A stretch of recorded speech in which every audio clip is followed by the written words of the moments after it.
All right, Assalamu alaikum. Bismillah, alhamdulillah, wa salatu wa salamu ala rasulillah, wa ala alihi wa ashabihi ajma'in. I'm just losing a bunch of stuff here. Welcome home, everybody. Good to see you, alhamdulillah. Welcome back to 30 and Up. Inshallah, we're going to be covering tonight a really beautiful hadith. And it's fitting, given that tonight is the first of the last 10 nights, or the odd nights that we are focusing on, inshallah. And just, a little bit of a reminder that the last 10 nights of Ramadan, as some of the scholars have said, are the actual function of almost your entire year. That your entire year is spent in preparation for this moment. When they talk to like professional athletes before championships, the athletes are always like referring to like, we started this in training camp. They remember when they began the process for this. So the last 10 nights of Ramadan are so blessed, and the opportunity is so great that the ulama say that really the entire year up until Ramadan, including the month of Ramadan itself, is just priming your soul, getting your soul ready for this. Because there's no way, if we had to suddenly stay up for 10 nights in a row and focus on our du'as and our prayers, there's no way that we would do that without some sort of warm-up, right? We'd pull a spiritual muscle, meaning that we would just oversleep, right? How many of you have missed suhoor a couple times? Yeah, it happens, right? So all of these moments in Ramadan, the first 20 days, are not actually meant to be accomplishing perfection. The first 20 days are meant to be ironing out all of your wrinkles, so that in these last 10 nights, you can present yourself in dua to Allah in a way that you wouldn't have been able to, right? So number one is, if you feel like you're unprepared, you're not. If you've been participating in the month of Ramadan at all, you have been preparing for the last 10 nights. So whether or not you realize it, you are in, mashallah, preparation for these last 10 nights. You are definitely in good form, inshallah. The next thing is that whatever distractions, whatever opportunities or alternatives there are for these last 10 nights, it's really, really important for us to weigh those out and to make sure that we don't miss or regret, spending some time in the worship of Allah at least every night. No one is saying that for every person here, that every night you're going to have to stay up from 10 p.m. till 6 a.m. in constant dua. That's not feasible, and in fact, it's not even what the Prophet ﷺ himself taught us. What he taught us was that every possible thing that can be deferred should be deferred. Every possible thing. So obviously, there's a list of things in life that are not deferrable. Okay, you have like your job, you have your family, you have etc. Those are not deferrable. Although I do know some people that are taking off work the even mornings, so that they can stay up to the odd nights and pray, and then even mornings they get to sleep in. But the point being is that not everyone can do that. But what can you defer? What can you defer? Absolutely, without a doubt, you can defer most recreational, social things. I know a bunch of guys tonight that were getting together at 5:30 to play pickleball as like a last hurrah before the last 10 nights. Like, we're going to get in, right? It's okay if you like to get exercise or things like that. That's fine. But after Maghrib, all social, all recreational, should be as refined and as minimal as possible, right? Unless it's in the spirit of worshiping Allah together. So if you get together with some friends to go to a lecture, or if you get together with your friends or family to read Quran together, or to make dua together, those are fine. But everything else, I say this all month long, and I'm going to say it again, you know what will be here after Ramadan is over? Everything. You know what won't be here? Ramadan. So these last 10 nights, it's imperative that we reorganize our priorities and think to ourselves, okay, you know what? It's only 10 nights. Just like if a person goes on vacation or they travel somewhere, they're not going to do the things that they can do at home on vacation. No one's going on vacation to do laundry, right? No one's like, oh yeah, I definitely need to do laundry on vacation. I'm going to pack dirty clothes. No one does that. Because why? It'll be there when you get back. Everything that you can do will be there when you get back. The only things that won't be there are the things that you went there for. So these last 10 nights, we're about to like literally enter into them in like a matter of 30, 40 minutes. That's why I'm kind of giving you a pep talk, okay? I feel like Nick Saban right now. I'm giving you a pep talk, inshallah, to get in, and hopefully we ask Allah that He allows us to find Laylatul Qadr. There's also, again, the common understanding that the 27th night is certainly the night of power. It's not the case. We actually don't know when exactly the night of power, the night of decree is. And there's wisdom behind that, right? We can talk about that another time. Well, actually, we can't, because by next week we'll be almost done with Ramadan. But the wisdom behind it is that it keeps us focusing on the entirety of the 10 days instead of picking one day. So there are actually narrations of the Prophet Muhammad ﷺ that are attributed to each night having its own potential merit as being the night of power, including tonight, by the way, including tonight.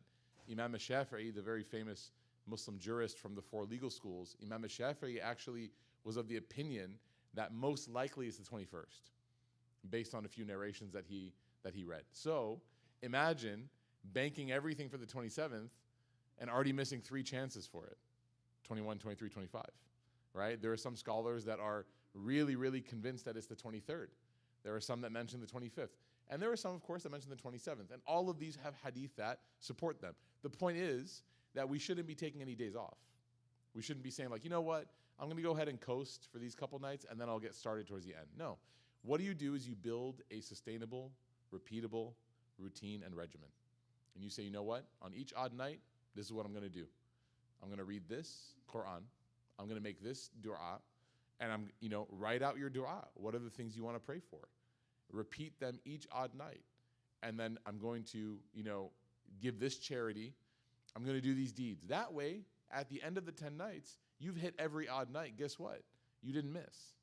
You absolutely can walk away certain that you successfully attained Laylatul Qadr. But if a person only does one night, they show up to the masjid on the 27th, and that's it, there's a chance that they got it, sure, but it's only 20%, right? When you could have put a little bit of work in, invested a little bit of time, and had the potential guaranteed success that you know that I did something each night. We ask Allah Ta'ala to give us that. Okay, let's go to this hadith. This hadith is one of my favorites. Abu Hurairah radiallahu anhu, he narrates this hadith. This hadith addresses the topic of so many, human beings deny and don't want to come to terms with the fact that really, in reality, we all just want to be loved and appreciated. Every single person in this room has somebody that they admire and that they love, they look up to. Hopefully you have multiple people. And it means the world when those people acknowledge you with love and that they proclaim their love for you, right? So if someone that you love tells you, I love you, it makes you feel good. And this is, again, one of the base human needs. Emotionally, we need that validation. We need that love. It's something that they've even, done studies on, different kinds of studies across the spectrum of different creatures. But they were essentially able to determine that when a person is bereft of love, it actually affects them physiologically. It affects them psychologically. It actually changes them. It changes who they are physically, not just emotionally. It changes actually their entire state. So this hadith is very interesting because it addresses the need for love. And it addresses how Allah Ta'ala structures love as an entity in this earth.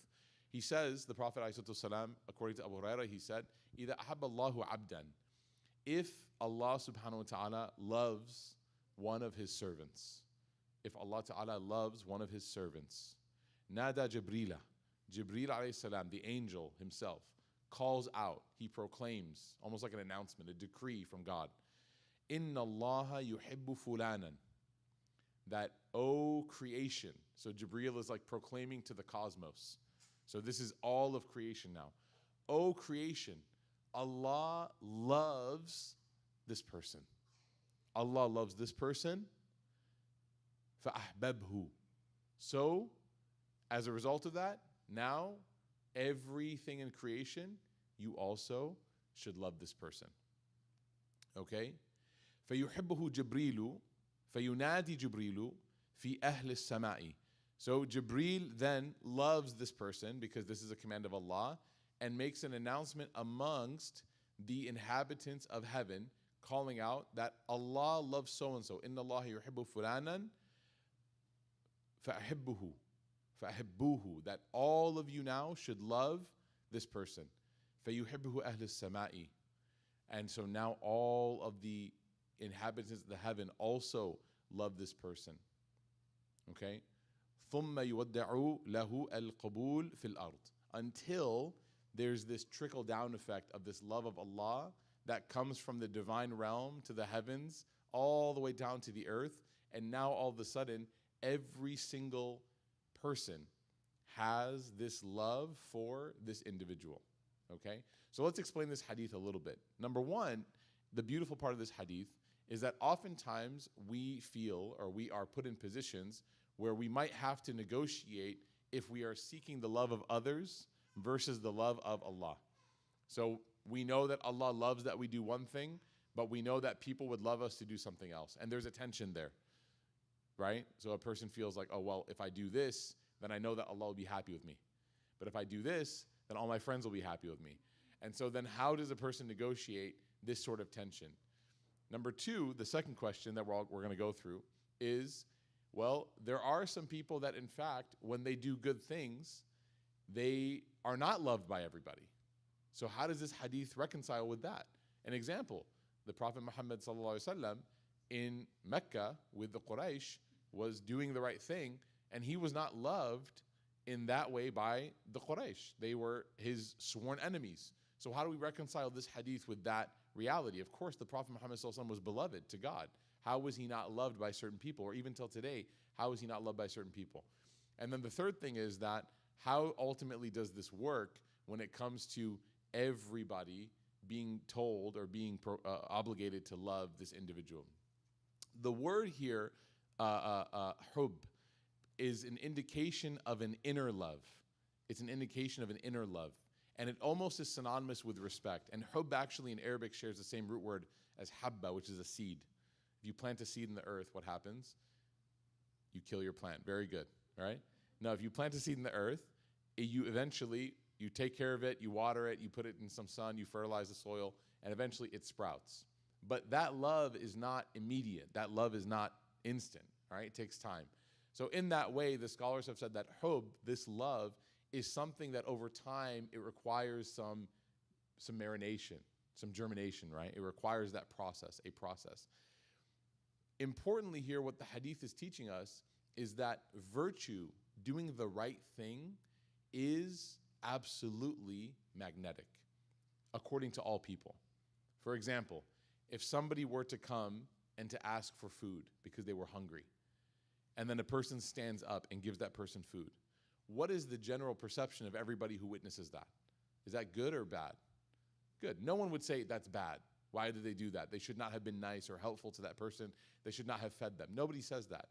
Virtue, for what we believe, virtue, good deeds, a'mal salihah, are all things that are agreeable, except for individuals whose hearts are so corrupted the other direction that they are unable to detect what is virtue and what is vice. So now that plays into this hadith a little bit. This hadith is talking about the people that are capable of recognizing the virtuous person. But there are some that are completely blind and they are completely incapable of recognizing the virtue that's right in front of them, right? So you might be doing something that's good and somebody in fact might be interpreting what you're doing as bad, okay? And you might be doing something that's bad and someone might be interpreting that as good. So the key here that's important in this hadith is to understand that your moral compass has to be aligned in order for this to work. A person's moral compass has to be aligned. This makes me feel free from having to prove myself to everybody because I don't know what people's standards are. If I am doing good things and people make me feel guilty for that, then I need to remind myself that ultimately I'm not judging myself by their compass. I'm not judging myself by what people think. I'm judging myself by what Allah told me He thinks. And the only people that I'm concerned about, that I want to love me, are the ones who can determine between right and wrong, the ones who understand what is moral and what is immoral. So the Prophet ﷺ, when he was engaging, and there's stories about this, the famous story of Abasa wa Tawalla, the famous story of that surah that was revealed, the Prophet ﷺ was talking to and engaging with the leaders of Quraysh, and they were completely disinterested in what he had to say. But he was spending a lot of time trying to work with them, trying to meet with them, because this was in the phase of Mecca where Muslims were not safe. So he's talking to them and he's trying to work with them and he's trying to convince them that Islam is, beautiful and it's acceptable and it's agreeable, and he's trying to work with these people and they're just turning the cheek to him, So then in the midst of this conversation where he's being rejected over and over again by these individuals, a sahabi, a companion by the name of Abdullah ibn Maktoum, comes to him. And this sahabi is poor and he's blind. He's unable to see. And he goes to the Prophet ﷺ, and of course, because he can't see, he's not aware exactly what the situation is. So he goes and he hears the voice of the Prophet ﷺ, and he goes and he says, Ya Rasulullah, I have a question for you. And he wants to ask him a question. And this question is, it's not critical. It's not one of those critical questions, right? So someone is having a very important conversation, and someone's like, can I wipe over these socks? Is that restaurant Zabiyah? Like, it's not critical, you know what I mean? Just order the fish, right? Just call it a day. So the Prophet ﷺ, for a brief moment, and this shows you, by the way, so many lessons here, so many layers. For a brief moment, his eyebrows, basically the way the tafsir explains it, is that they quiver. Like they quiver. Like very instantaneous quiver, and then goes back to normal. Out of what? Being a little bit perturbed that his conversation with these people is being interrupted. Is everyone with me? Okay? So a blind man approaches the Prophet ﷺ, asks him a question. The Prophet ﷺ has a brief motion of his eyebrow. Again, compare that to how you demonstrate frustration. His eyebrows twitch briefly. Okay? The man who this is happening towards can't even see it. Okay? So we're painting the picture now. God reveals an entire surah called Abasa wa Tawalla an Ja'ahu al-A'ma, that he frowned and turned away when the blind man approached him. Teaching the Prophet ﷺ, teaching him what? Well, you need to rethink, O Messenger of God, how you value in the social hierarchy the people that you're dealing with. You're speaking to the Quraysh, and it was good intentions. He wasn't trying to convert them so he could become their king. He was like, look, I'm trying to protect my community. I'm trying to give us safe space. I'm trying to allow us to worship. So he's working with them. They're not budging at all, but he's still trying. He's still trying. In the meantime, this person who, according to those very same people, is insignificant, is worthless, is, he's sucking the life out of society. He's on welfare, right? All of the things that people say about those who are in need, all the derogatory comments made about those who are in need, as if we've never once at one point in our lives been in need of something. That the Prophet ﷺ has a reaction to. Allah subhanahu wa ta'ala teaches in the moment, the Prophet ﷺ to completely flip his evaluation of those people. That the person that came to you, that can offer nothing to you in terms of power, in terms of safety, is more important than the people that you are begging to listen to you and they're not giving you time of day. Right? How does this tie with this hadith? Allah loves those whose hearts are in the right places. And when those whose hearts are in the right places find Allah, then everyone else who is seeking God, also out of just attraction, loves those whose hearts are in the right places, as a sign that their heart is also in the right place. But the people whose hearts are corrupted, they won't be able to recognize where the hearts are. Imam al-Ghazali gives a really good example of this. Have you guys ever had a fever before? Okay. So when a person has a fever, I'm not trying to trigger 2020 memories, but when a person has an illness, and that illness impacts not just one part of their body, but it impacts many parts of their body, right?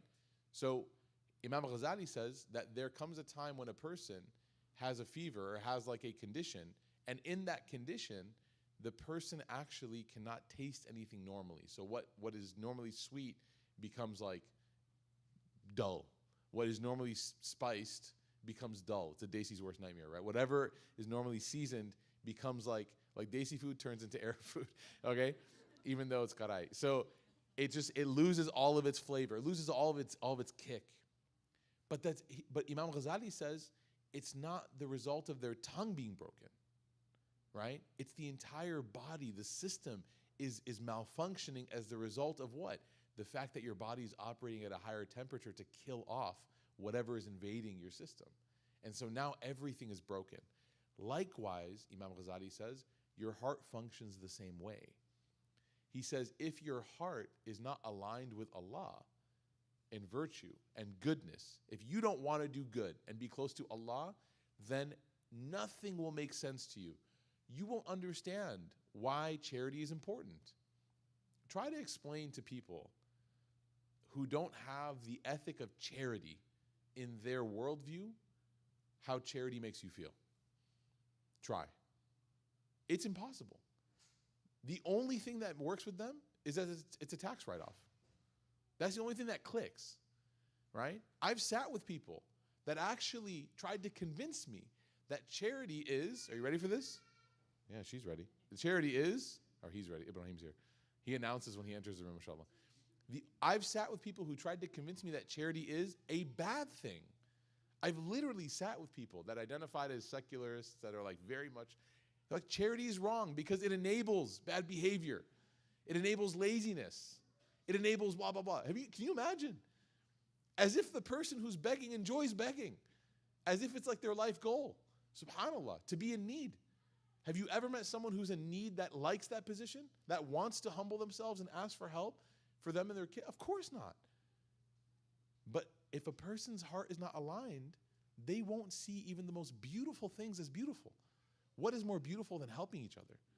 What is more virtuous than giving from your own to make sure someone else can eat at night? But there are some whose hearts are so twisted the other way that they won't be able to recognize that. Okay? And it goes beyond that.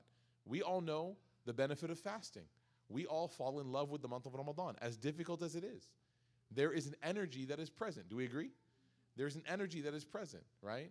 Sometimes it comes in the form of lines of prayer. Sometimes it comes in the form of discovering strength within yourself you didn't know you had, right? Sometimes it comes in the form of kids running around the musalla, kicking a soccer ball, breaking things. Like that energy is very pluralist, right? But it's there. Try to explain the process of Ramadan to somebody that doesn't have that ethic in their worldview of sacrifice for God. It'll be very difficult. So let's get back to the hadith now. Who are the people that are going to be impacted by this call to love this person? They are the people whose hearts are already aright. They are already aright. The ones whose hearts, again, are twisted the other direction, they will, of course, be eligible. The door is not closed on anybody. But it is important to understand and recognize that you and I do not need to seek the love of every single person. We seek the love and appreciation and affirmation of, first and foremost, of Allah. If I do good by Allah, that's all I need. You know, when we learn these stories of the Sahaba, we're so inspired by them, the things that they were able to do, the decisions they were able to make. Do you know why they were able to make those decisions? Because their priorities were in line. They understood God and His messenger first. They got it. And everything after that is just up for debate. It's up for conversation, right? So long as these people that I'm with, or this action that I'm doing, or this business that I'm involved in, so long as it aligns with my purpose, which is God's love and the Prophet ﷺ's example, then I'm cool with it. I'm cool with it. Islam is not about trying to ruin your life and make you be counterculture, as long as the culture is not counter God, right? Muslims are allowed to be Cowboys fans. May Allah protect us. Muslims are allowed to do things. We're allowed to, absolutely, right? Someone should make an Instagram account, Muslims doing things. Like, we are allowed to. We are encouraged to. The Prophet ﷺ used to wrestle. He used to race. He used to enjoy good food. He used to wear nice clothes. All of these things are fine, as long as they don't stand in opposition to what your faith teaches. That's it. And in that moment is the decision that you and I have to make, which is, do I want the love of Allah or the love of these people or the love of the world? And that's a tough decision. The good news is that you are learning this hadith 20 days into a love of Allah boot camp. You are in the 20th day or the 21st night now of a, I mean, really, there's no other way to describe it, a program that is detoxing love of this world from us. I mean, what do we love more than food and drink and sleep? That's my Jannah, by the way. Like, my Jannah is going to have like a Brazilian steakhouse, banana milkshakes, and a bed. Like, those are the three things, and sweatpants. Those are the three things I need. And maybe a quick 9-hole course, maybe, right? That's paradise for me. And we're giving it up. Why? Because we love Allah. The first day of Ramadan, that headache, the coffee headache, what a beautiful, some people might say, oh man, my head's hurting. What a beautiful declaration of love. Love is declared by sacrifice. And this is a month where you and I have sacrificed a lot. So we don't have to doubt that we love Allah, right? And the beauty of this hadith is it's telling us that if you love Allah, you don't have to doubt that He loves you either, because you're doing your part, right? You're doing your part. So this hadith is one of my favorites, absolutely. And imagine now, like, as you know, I know it's kind of heavy, but when our lives come to an end, in 100 years, everyone in this room is going to be dead, right? It just is what it is. So coming to terms with that reality, and 100 is a lot, so less than that probably. And when your soul is ascending, when the angel of death takes your soul and you're ascending, there's a hadith that says that the angels that are stacked up in the heavens, when they see the soul of a virtuous person, they start, there's no better way to describe it, Allah forgive me. They start like fangirling, right? They start having a moment because they see this virtuous person and they've heard so much about you. I want you to understand, when you're in gatherings like this and angels write your name, you're gaining celebrity with the divine. Like, you're gaining legendary status with those creatures because you have a choice in all of this. They're astounded. The angels are astounded that creatures who have a choice, that God has given agency to, choose to do what you're doing. Choose to be devout Muslims, try their best, get up when they stumble and keep going on the straight path, pray to Allah. They're astounded by it. The first question that they asked when Allah Ta'ala said He was creating us was basically, in summary, are you sure? Not challenging God, but they were confused. أَتَجْعَلُ فِيهَا مَنْ يَفْسِدُ فِيهَا وَيَسْفِكُ الدِّمَاءَ وَنَحْنُ نُسَبِّحُ بِحَمْدِكَ وَنُقَدِّسُ لَكَ. Are you going to create creation that's going to just cause problems, spread corruption, spill blood, and all we do is pray to you? The angels were basically saying what? Like, we're here already. Like, you don't need perfect creatures. And Allah Ta'ala doesn't need anything. And He said what? إِنِّي أَعْلَمُ مَا لَا تَعْلَمُونَ. I know what you don't know.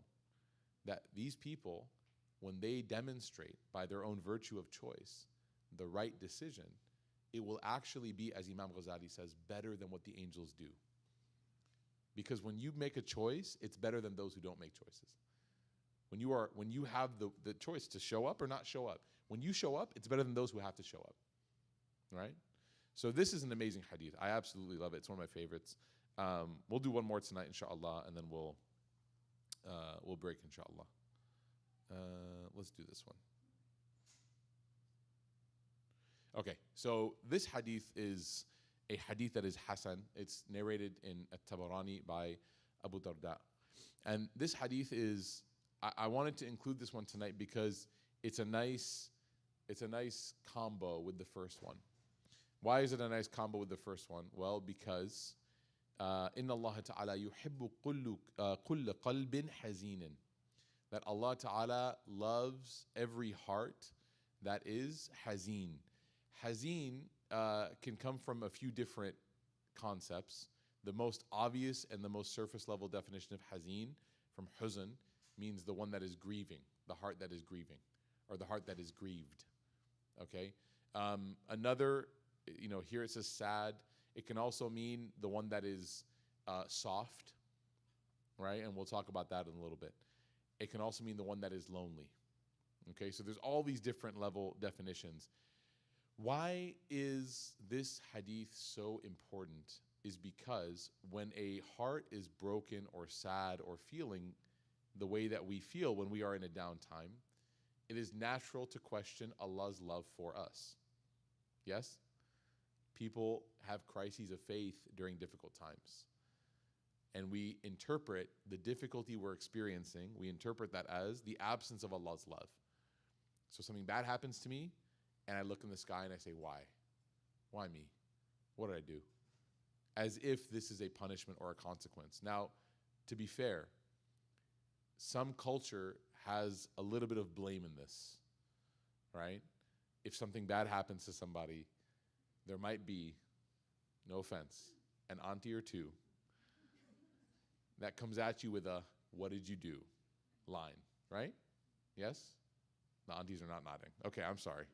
I lost all Pakora privileges for the rest of the month. Okay? Not just aunties, but everybody. There is a demographic of people that reinforce this incorrect understanding of tests and trials. They reinforce it. Whenever something difficult happens in somebody's life, they will, from the outside, they will not try to diffuse or extinguish. They will, in fact, pour gasoline on the flame. What did you do? Why is this happening to you? Da, da, da, da, da. Instead of being the other side, which is, you have Allah's with you. You have what it takes to get through this. I'm here with you. Let me know, etc., right? Which is the prophetic response. So this hadith has been presented as a way to reassure the person who is in a moment of trial and difficulty in their life, a moment of confusion, of heartbrokenness, of devastation, that while you are experiencing a low, you are not alone. You are not void from Allah's company and presence. In fact, and I just did a video on this the other day, subhanAllah, Ibn Ata'illah, I read this line, I loved it. He said, when mata awhashaka Allahu min khalqihi. He said that when Allah isolates you from His creation, right, which is sometimes a result of being devastated, right? When Allah pulls you away from His creation, you don't get the invite, you're not able to make it, everyone else is able to go and you can't go. When you feel that sense of isolation, He says, fa'lam, know that what? أَنَّهُ يُرِيدُ الْأُنْسِ بِهِ.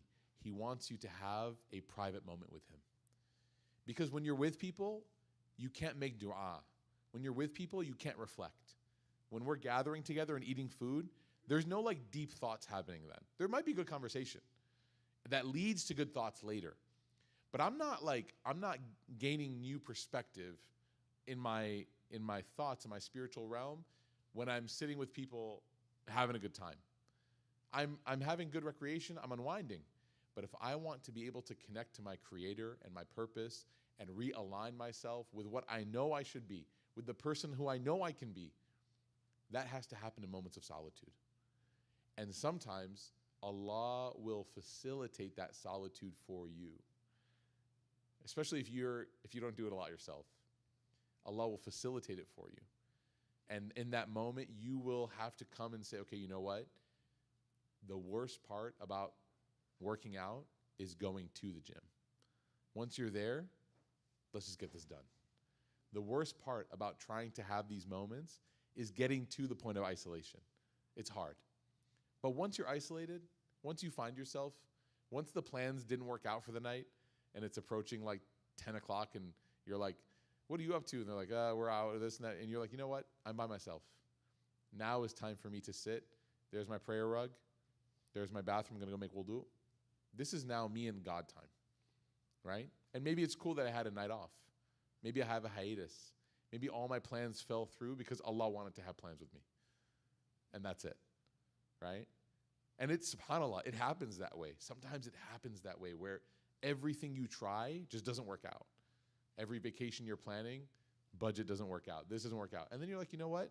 Maybe instead of going and doing this, this is my time just to read a good book, reflect on myself, and become a better person, right? Maybe it's a little bit of a spiritual staycation for me tonight or this week, okay?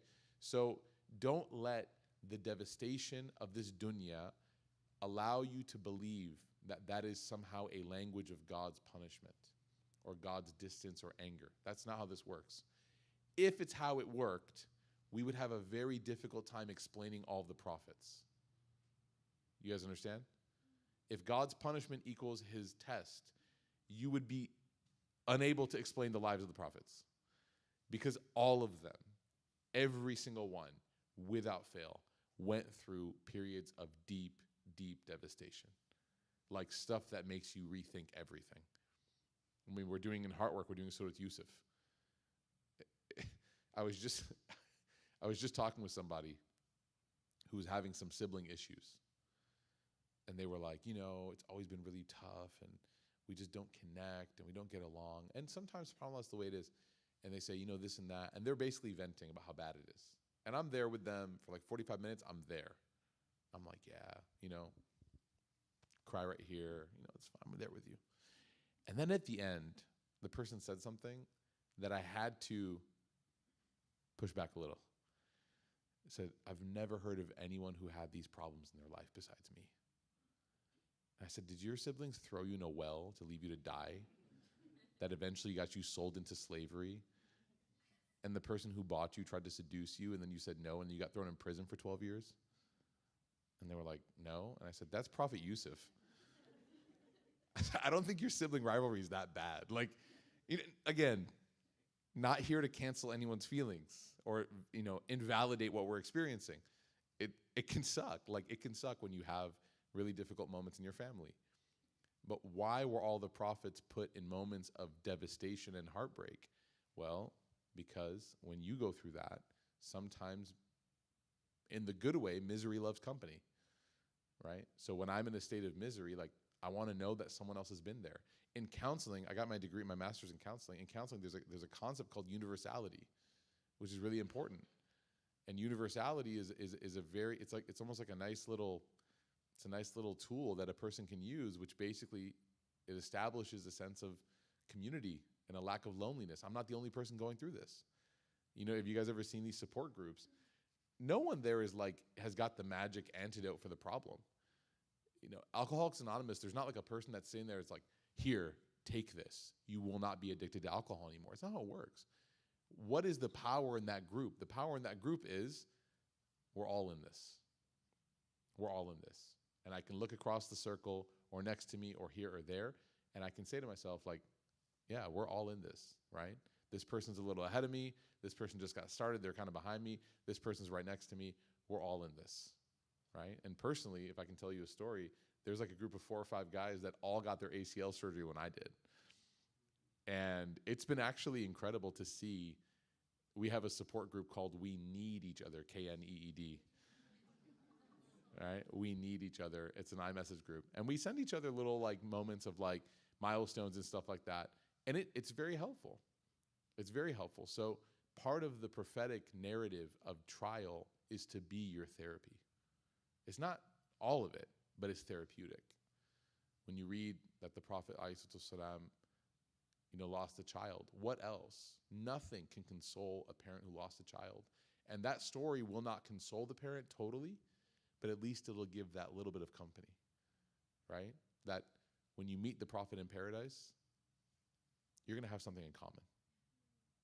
You're going to be able to sit together at the table. And maybe other people won't. They won't be able to tap into your conversation because they never went through that. If a person lost their spouse in this life, you and the Prophet ﷺ are going to have a nice little cup of tea together. And there will be people who won't get how you're connecting to him, but he'll get it and you get it, right?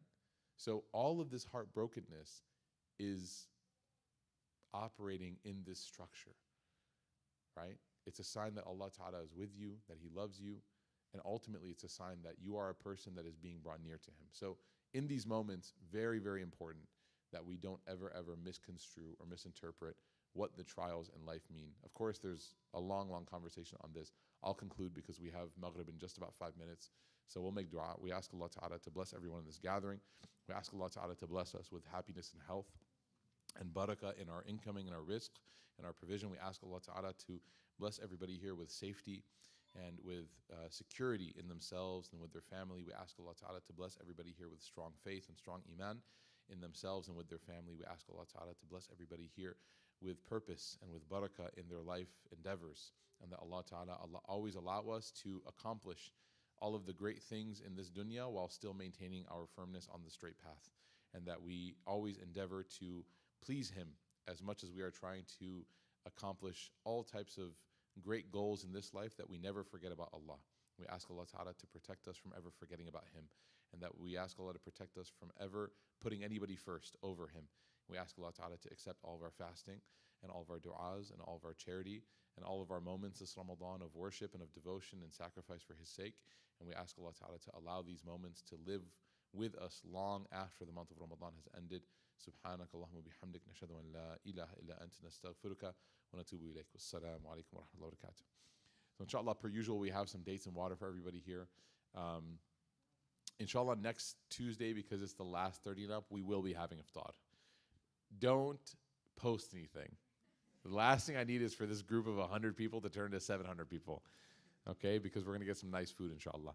So we are going to have iftar. It'll be very low-key, inshallah. You're allowed to, of course, bring your families and stuff like that, but I just don't want this to become on Dallas Halal Reviews. That's the last thing we need, inshallah, okay? So, jazakallah khairan. Okay, I'm going to delete this live, inshallah. No one watches these to the end. Do you think they watch this to the end? No. You get to the dua and you're like, all right, I'm done. All right, okay. All right, assalamu alaikum wa rahmatullah.